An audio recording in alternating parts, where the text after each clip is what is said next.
สัพพะคะวะโตอะระหะโตสัมมาสัมพุทธัสสะอิสรณัง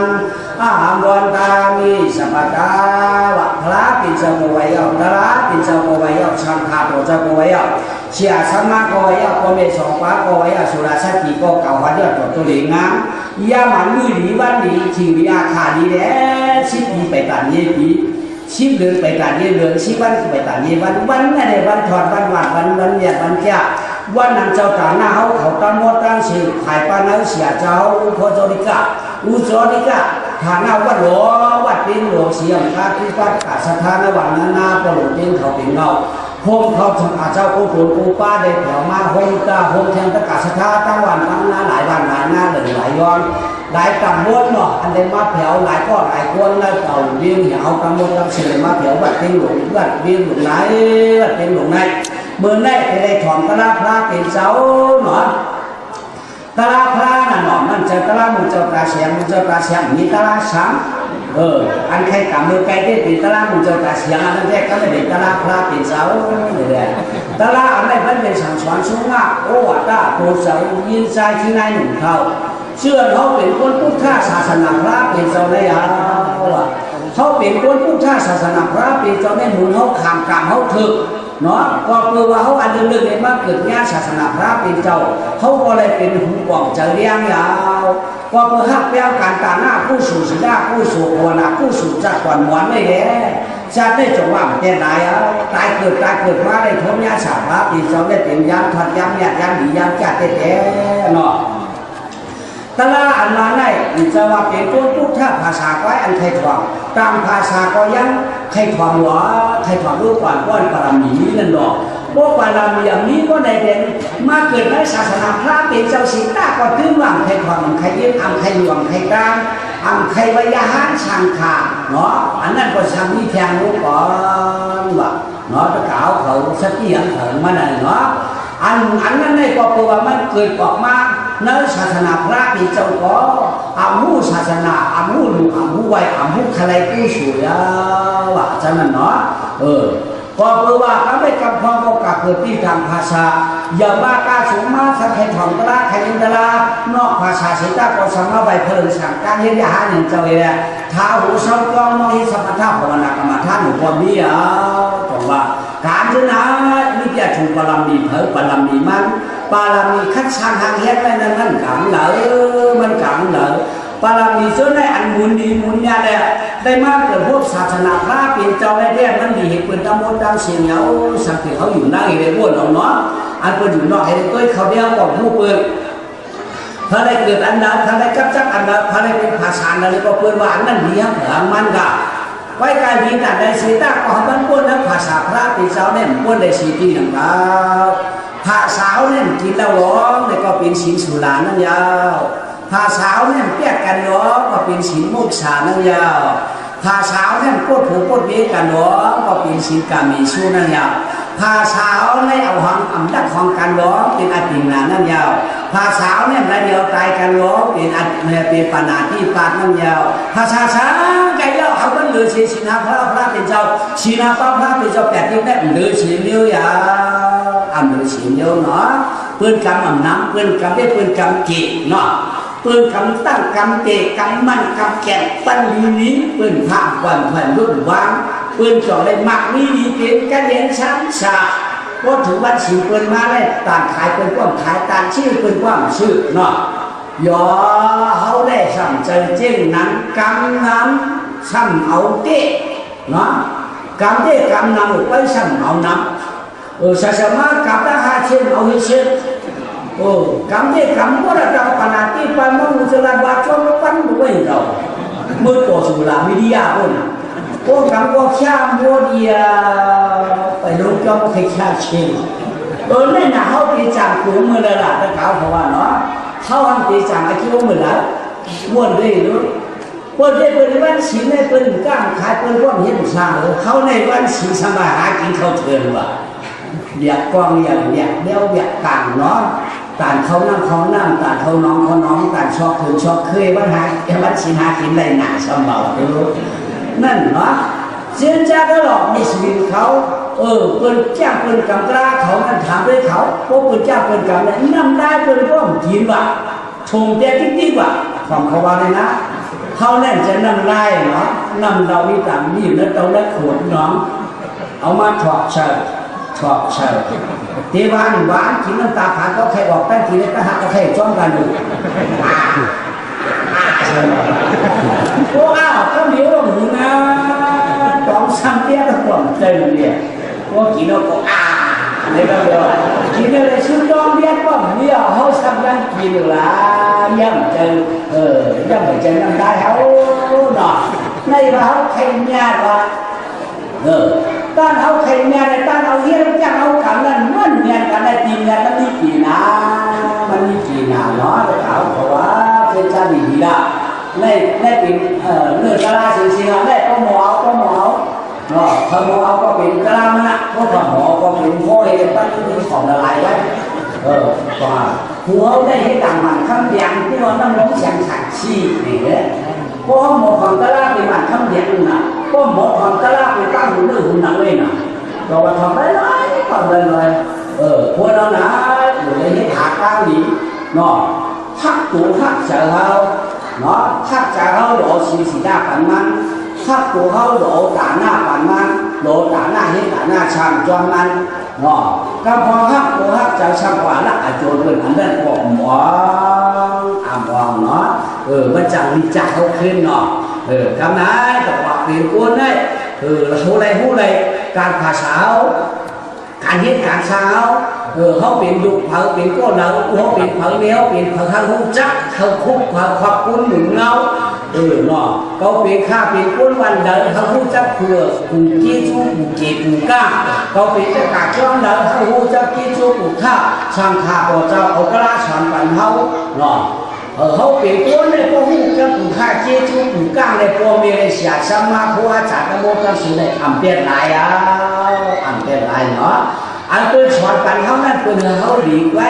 อันเป็นลาปันเขานั่นเขาหยาบไว้อันเป็นลาปันเขานั่นเขาเป็นสุดกว้างไว้เขาเป็นตัวหลีกตัวหยาบไว้อันเป็นลาปันเขานั่นอ่อนเขาตุ้งข้าเนาะอันเขาสุข้าช้ำสายเย็นใจแท้ไว้กับเขาเป็นคนในซ้ำใบนั้นเมาเอาขึ้นกังพอฉีดหัวมาช่างจะดำเลยก็ได้กำสิ่งที่กินหมดเลยสมัยกำพองได้ช่างหรือกำโบกำเหล่กำพองสังเวียกำเจ้ากำผูเด็กกำพองกำปลายแต่กำเจ้าหนูก็เลยยาวเจ้าบุญชวนก็เอาเนาะเลยง่ายเอาอยากเนาะกาขันมันมีสังกาหนาเนาะก็กล่าวว่ากาขันมันมีสังกาเจ้ามันเป็นยังล่ะเป็นชินหาเนี่ยมึงจะว่าป้อมหาพิยามึงจะปันชินหาเช่นจะบางคนก็ปัญหาชิ้นปัญญาหาเช่นก็จะในเปี้ยก็มึงจะปันจึงมีการสังกัดอย่างเจ้าก็เอาไปสังกัดเปี้ยสังกัดเย็นเปี้ยไว้กับมึงจะก็ใครปัญหาแต่กาก็ช่างก็ใครยิบว่าได้บายอยู่ในมันอยากหนาเนาะก็พอสมาหาเทศกับเราเนื้อหวานไว้ช่างเลยเนื้อหวานให้ห้ามกินเสมอเพราะไว้หวานมาบังละห้าชาวเราว่าเรื่องว่านั้นเขาซื้อบ้านไว้หรือปีป้อมนี่365 วันเนาะเขาสมุทรเขาซื้อบ้านไว้อันนั้นรู้จะห้องนี้สักทีที่ก็กล่าวเขาว่าโอ้กรรมมันเก่งแล้วดอกกระจายถึงเขาช่างสาเนาะเพราะกระจายเขาช่างสาเขาตีมีเจ้าวันตาเมื่อหนาปั๊บเขาเกิดเนี่ยพระเป็นเจ้าช่างตาต่อเจ้าพระราต่อเจ้าอย่างรู้มันจังปอกเสียงแรงเสียงผ่านมันเนาะพวกเราไงพวกใกล้อีกทีเราหนาในความชักชาว่ะพวกใกล้สุญญาหนาความชื่นชัยว่ะพวกใกล้น้องหนาในก็เคยความรำมิยอนว่ะเนาะพวกใกล้ดักเป็นแค่ท่านไหนเย็นว่ะจำไหนเดี๋ยวได้มาใครในเชื่อปืนมันนะจำไหนเด็ดเดี๋ยวจะกล่าวสอนกันต้องการเชื่อมต้องเนื้อเชื่อมเตียงดงคุณมาส่งน้ำเย็นเล่นแข็งกะลาปักกะเลเที่ยวมาเต้าชัวมันก็กำพองลูกเชือกออกมาเต้ากำพองเป็นเท่าจันมาปองกำพองตะหองมาว่ากำพองว่า รอดกุกกังกุกมาเสือเจ้าอย่างที่เราว่ามานำเป็นหมู่เพิ่มพร้อมกันกองเพิ่มก็ได้พร้อมกันกองก็เพื่อวางกลางจองดีมาอีกตัวเดียวอันว่ากินเหล้าเมาว่าปลอเมาชาชูยาแก่น้ำจืนชาพลายล่วงก็อ่ำจ่อลาเดี๋ยวเนี่ยปันยิ้มใจก็ถอมตลาเลยเจียมกลางชื่อก่อนอันนี้ในหมอเหตุการณ์นออันพาในหมอล่วงหมอชาอาลาเป้เดือดตอนหน้ามืดหน้ายับหน้าเจอหน้าวัดตลาดพระเป็นเสาห้อไว้เขาใกล้กว่ามันมักมีดีไปเตะแช่มฉาเขากินก็เราหนาบักอยากต่อไข่หนาร้องหนาสุยาหนาอัมชักชาตัวเอเจ้าเขามันไก่ป้าใหม่ป้าเมาได้เลยเดียบันชักเสียสละก้าวแยกออกไทยนวาชีจากต้องรอไปขึ้นคำยามสายเต็นเอปันเสียงคำแหลงอารมณ์ยามพรลงพามุลากระเย็นมาเป็นเขาซาเทขิงยามสายอัมพาตะหอตังลาคุณถอนต้องมาน้ำถอนต้องมาเธอถอนก็เป็นคุณโฉดเย็นน้ำสูดเย็นก็แม่เราคุณดูกูเท่าที่เอาเนี่ยกันเลยเนาะตลาดพระเป็นเจ้ากี่ร้อยเอากันเนี่ยร้องกี่มากันเนี่ยมือแกนั่นเป็นตลาดเนาะมือแกนั่นทำได้เป็นตลาดต่างนี่ตู่นี่เจ้าเขาก็ชุกข้าชั้นสาลุ่มลาตู่ลุ่มลาเจ้าเขาก็ดีส่วนต้นสิเก่าเนาะกันเนี่ยร้องกี่มาเอาเด็กกี่มาใครคืนเมืองละล่ะเนี่ยนั่นสิ่งคืนเมืองคำพ่อมาวัดดีกันเนี่ยนั่นสิ่งคืนเมืองคำพ่อมาวัดดีนั่นวันก็เรื่องเมืองก็ยากกล้าก็ง่ายขายก็ขาดกัดก็น้ำเพื่อนเขาก็จำกันแซ่บกันนะเพราะต่างทับแกนทับโตเปียวว่าเปียวชาว่าชาพวกนั้นพันเรียกเมื่อนั้นแกเป็นคนนี้หลายเนาะเป็นคนนี้หลายคนใกล้หลายคนใกล้กล้าใกล้ขายใกล้อยู่ใกล้กว่าใกล้เหตุการณ์มือนั้นแกดีนะการแหละมีสติสองก็โหมีกันแหละมีใจพ้นผ่านนะสติสองก็โหมีในบางทีเป็นก็เห็นชั้นสาวจากนั้นคำนี้มันดังคับจับลงไปเช่นยิ่งกี่ยิ่งนี้เกิดยิ่งป่ากับพม่าหาไทยกันกับพม่าเชื่อการน้ำหนักเกินเขายังขึ้นในการให้ปล่อยแบบว่านะชัดเจนผมนี่แหละอยู่ในนั้นเอาเพื่อนเขาคนนี้กูเชื่อกูเนี่ยขายเตียงวัวก็ขายเอาตัวป้าขายป้าเชื่อกูนี่เอว่าป้าขายป้าขายป้าเนี่ยป้าขายป้านวลป้าขายป้าแอบกูนี่ขายกูเนี่ยโคป้าขายโคขายเนาะโคขายหลักขายหัวขายหินนั่นน่ะขายต่างขายหัวในโคน่ะเนาะขายมันขายเทียมเป็นโคป้ายเนี่ยมันขายแบบนี้นะโดยเช่นนั้นกล้าก็ไม่ขายป้าเราขายป้ายาบุญโดยเช่นนั้นกล้าฆ่าป้าปังรองบุญมีผมเดียวเป็นชัดเจนสองก็ผมนี่เลยฮัลโหลดีนะนั่นชัดเจนมือคงมาบัดจีนะมึงนั่นบ้านก็เฮิร์มือก็ใช้เพิ่มก็มือก้นก็โจนะย่อกำไรนายชัดเจนนะช่างได้ทันนางหลาไหนได้ทันเตี้ยเนาะได้ทันลอยว่ะลอยตาหาดูมันเก่งหูว่ะทันลอยคนเก่งหูหาดูก็เลยสักพนันเที่ยงพนันนางหลาได้สักพนันอันเป็นหมวกอ่ะพม่าปักโหงเที่ยง2 โลอ่ะแล้วแหละมันก็ตื่นมากแล้วตื่นมากอีคิสเทพอมาอีคันคิสเทเนี่ยตอนเห็นยาข้าวไก่ปิ้งขาขันข้าวเป็นนอนขันจำตื่นนั่นหรือว่ามันอีคิสเทที่ไหนอ่ะฮัลโหลไอ้สุไปรับนะรับรับยาหลักกับขึ้นวันรับไปหน่อยสุปอเมื่อกี้ในห้องนอนขันตาชาตั้งหน้าเขาปูหนาวสุดใครโอ้ยอ่ะห้องนอนขันไว้มาติ่งหัวสามาติ่งมันหัวในหางตัวสุดใครลอยต้องหอต้องตัวก็ลอยแล้วก็หัวสุดใครมันขันมาหนาไหวลอยติ่งหัวหาดัวสมันขันพอได้ปั้งบอกแค่2ลงมาสุดใครสุดมันขันนั้นมานั่นสุดได้ปั้งหัวว่าเลยมันทางดีนาสุดเรื่องอะไรวะเอามาพนันลอยติ่งหัวเนี่ยมันดิสังวานั่นที่ใหญ่ไม่ใช่ว่ามันหนักสุดให้ลอยบอกเขาบอกว่าเพื่อเขาอยู่เผื่อมันในความดิสังโกรรับบนได้ที่สถิตก็ขึ้นรับเองมือเนี้ยมาก็ไปอยู่ป่ากินก่อนเนาะพออยู่ป่ากินก่อนหึงได้มันได้สถิตในมันได้แล้วนะ ông ma bên đó để bảo cậu nên má nhá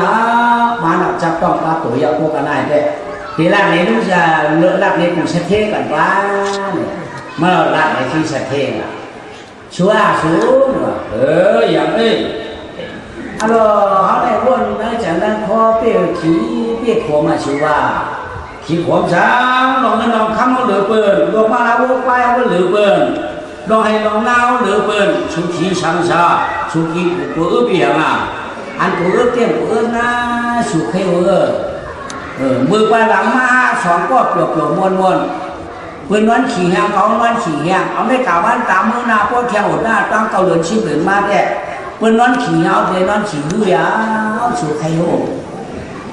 chỉ là con nói là quay nọ chỉ hàng có quên đoán chỉ hư quên đoán để đây có quên đoán đểมันเหมือนกันนะสุก็มันchỉ hư bạnนั่นเนี่ยเปิดย้ำเขาย้ำthìมีลูกมีล่างด่วนเขาตีอยู่แถวผ้าอันนั้นย้อนมันchỉ hư mà số khéo số khéoเขาไปใส่ยังไงเป็นช่างเขาเป็นชักเทลงมาช่างเป็นช่างอ่ะมีหลายข้อก็ย่อกันทุกวันนั้นนั่นได้ใหญ่ไม่ใช่ละนั่นชักเทลเอาลูกเลี้ยงเขาลูกลากว่าสุดก็เห็นไหมทำไงวันพนักชักเทลจับมาถึงนั้นต้อง10 เดือนในเต้เนาะว่าอะไรเต้มาเอาเลยก็เกิดออกมาเป็นคนใจก่อนrồi giờ đi y đi nói đi đừng đi để để xem nhá giờ mà chưa qua thì ai đấy là nó ai không còn hút thì ai làm này ai người ta bảo đó các bạn tạo sư là ai nó đây má theo người xoong tí na sẽ thêm ban thèm vừa man theo các này đều ship đến xong cười mà hướng cười đọc ma cái này có đây kia người nào có một cây chỉ một cái hình nào chỉ tán thay khó yên chỉ có kẹt cái nó liền càng chính thì là khó này chứ này cái này ai thấy gì nó khó đúng không ai khó yo cái này nay sẽ thêm lúc ai khó ra đây xong tí mà nay sẽ thêm man thèmคนมาน่ะได้10 เดือนอ่ะเธอได้10 เดือนเกิดมาแทนก็เมื่อเกิดน่ะที่อื่นเนี่ยมันทำได้ชื่อไหนทำย่ำมานายสัตย์นั่นเฮ็ดเขาเฮ็ดพระแก่เนาะตึกคนน้ำมันว่ะตึกคนน้ำมันน่ะตัวเสียอีกามันไปเนี่ยต้องเจ็ดอีกองไปเกิดดอกมันตึกคนเนี่ยเพราะมันคนน้ำมันเอาน้ำมันดอกพวกตังน้ำมันอ่อนมันดูโคนั่นน่ะปล่อยเขาน้ำมันก็ได้บอกว่ามันได้ตกใจสิน้ำมันเดียวดูหวานนั่นตกใจนั่นต้องหลบกึ่งมันนั่นทำไมดูหวานนั่นตกใจน้ำมันน่ะหลบกึ่งดอกคำเดียวคนนายโหเช่าไม่ได้บอกดูหวานหลบกึ่งดอกทักเนี่ยว่าทำไมแล้วว่าเราอันนี้ตกใจน้ำมันเนี่ยเกิดแบบเพราะนั้นเล่พวกนี้เขาต้องตามชื่อว่าโจเนี่ยมันโจมันโคมันโจเนี่ยว่าไอ้คอโจไม่หน่อยช้างก็อันนี้เดี๋ยวเห็นไหมไว้ใน2 ปีได้ชัดเจนมากเชียงอ่ะ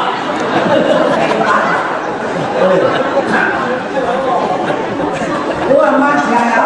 เดี๋ยวก็ทำได้มากได้10 เดือนอ่ะก็ได้ทำเกิดว่าลูกมันก็เกิดมา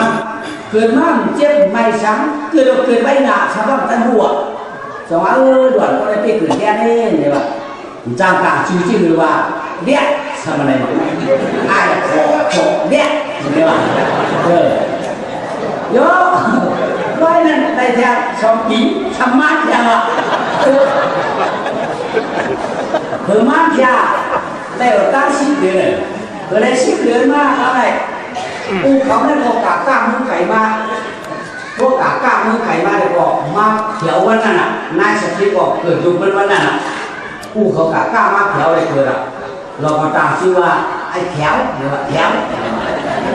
ไม่หนอกไอ้คอโจเล็กเขียวหนอกทำไมชื่อเขาข้าก็แล้วนะเยอะไว้นั่นไอ้เขียวนั่นได้2 ปีนายสติมาแทนมาแบบนั้นมา อาคารในชิ้นเดือนการแล้วเนาะเรื่องเด็กพี่น้องเขาไม่ช่วยเขาลูกต่างวันต่างเมื่อยเขาไม่สูงไม่ใจเขาอะเพราะว่าพี่น้องเขาเมื่อคืนเมื่อสูงเมื่อใจในก่อนได้ชั้นที่บริเวณเขาเมื่อนั้นในก็เกิดตุ้งน้ำเดียว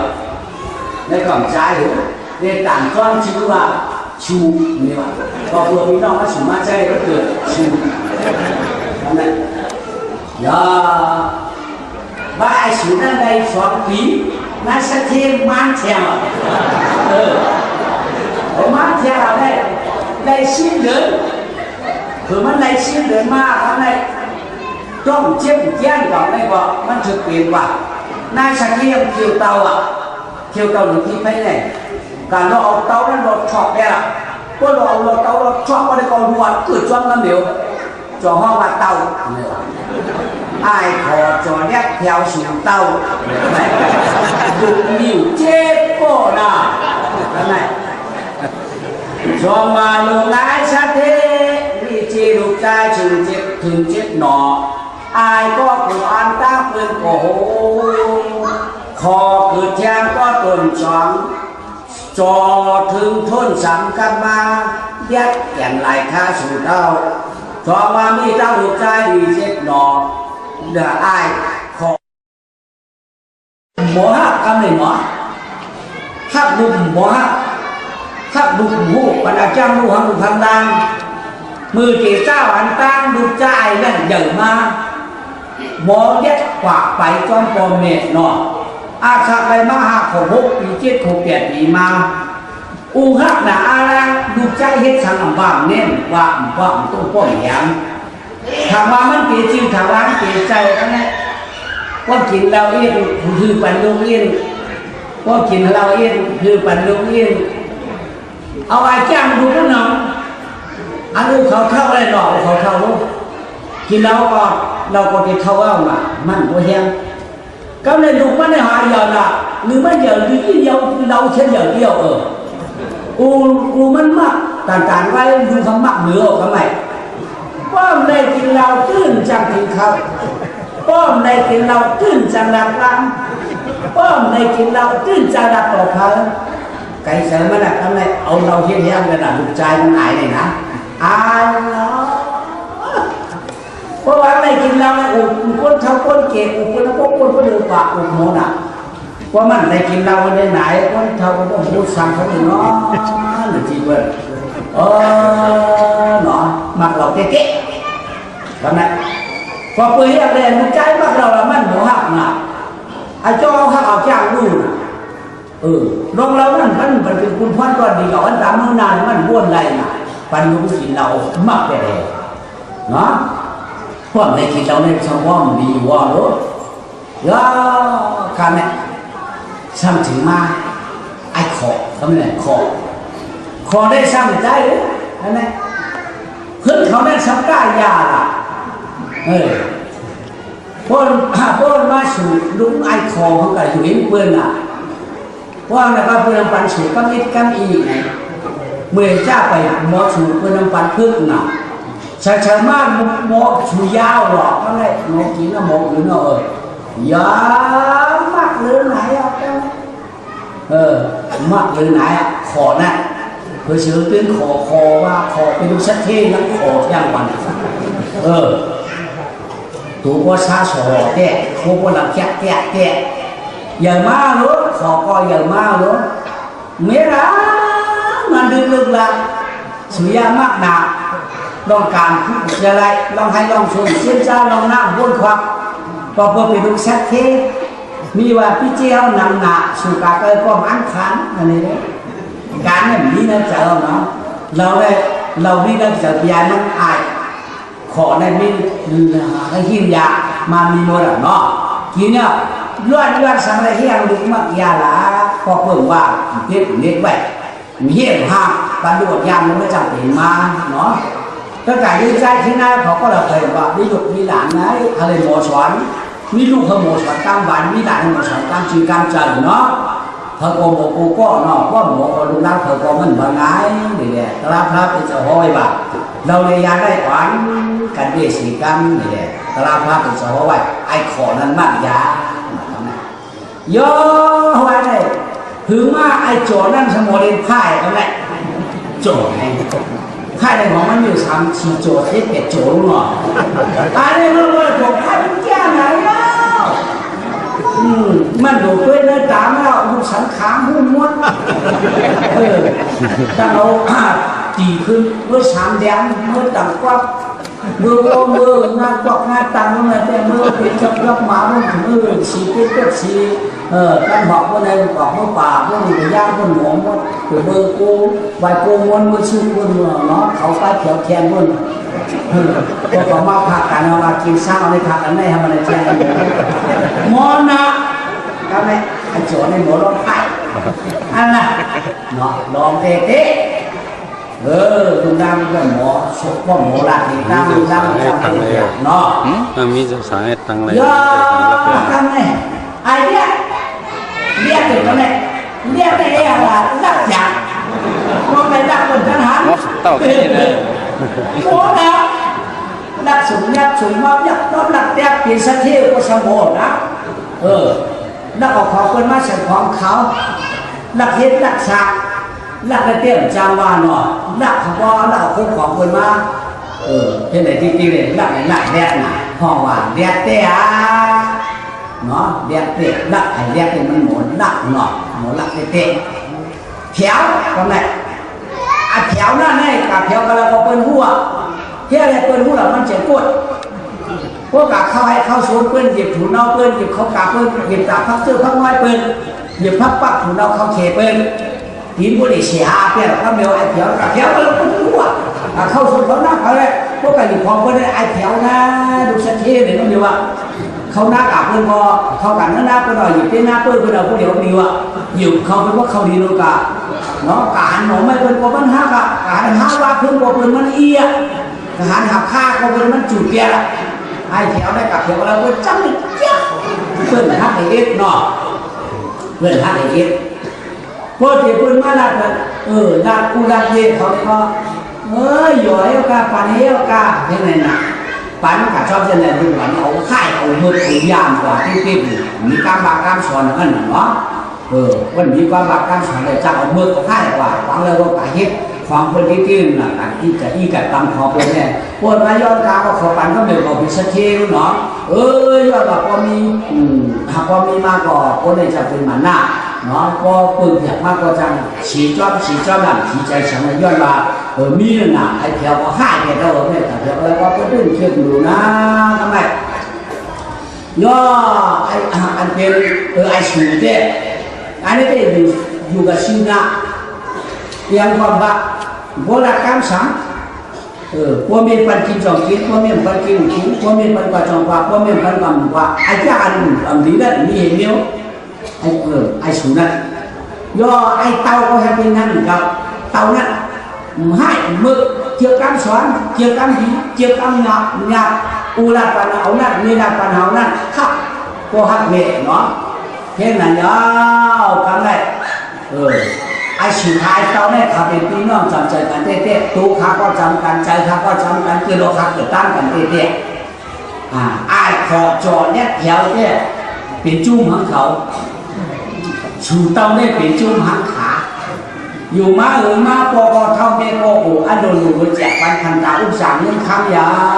วคำไหนเนาะตีแจกปันก็การตีแจกปันเนี่ยตีแจกให้ลืมก็ไปพูดรอตามมาเลยของห้องรอมันมาตั้งหา6 7ก็มาจุ่มกันไหมไอ้ขอจะเรียกเขาไอ้เพียวไอ้สวยเต้าเขามาหาลูกเขาคนชอบใครกันสอนบัดสูใช่หรือไม่ไม่เหลือง่ายลูกประมาณเท่าไหร่เดี๋ยวไอ้วางเขาวางผมมีนั้นผมมีแล้วเขาใครกันคนละคะแนนเขาปีน้องมาสู้สวนมรอเจ้าหนังเงินข้างเขาอุ้มจากหันตาเขาให้เขาหน้าเขาเท่านั้นเขาคนเท่าว่าก็ตายกับเอากามป้าถึงเทียนกับวันกับเห็นนั่นคอยการนำหัวติกาเทียนกับวันกาเมื่อนาคอยกับเขาใครแจกวันสูงปีสูงว่าเหรแจกวันชื่อไหนแน่ดีอ่ะก็คนเท่าชุบบางก้างดันวันสูงในก็มันอย่างโยลูกชายล่ะทุกเช้าเจ้าคนในใครแจกบางข้างวันสูงมึงทำยังไงสูงพี่น้องที่ว่าล่ะแจกดีอ่ะเอาคนเท่าให้ถามสูงพอแมวคนเท่าค่ะ ก็การลองเจียบได้ไว้รู้ก่อนพอเอาข่าวแก่มือหนาหาพวกวัดพวกว่าพอเขามีเมียมีมานั่นเขาขาไปเจียบกันปันกันอันนี้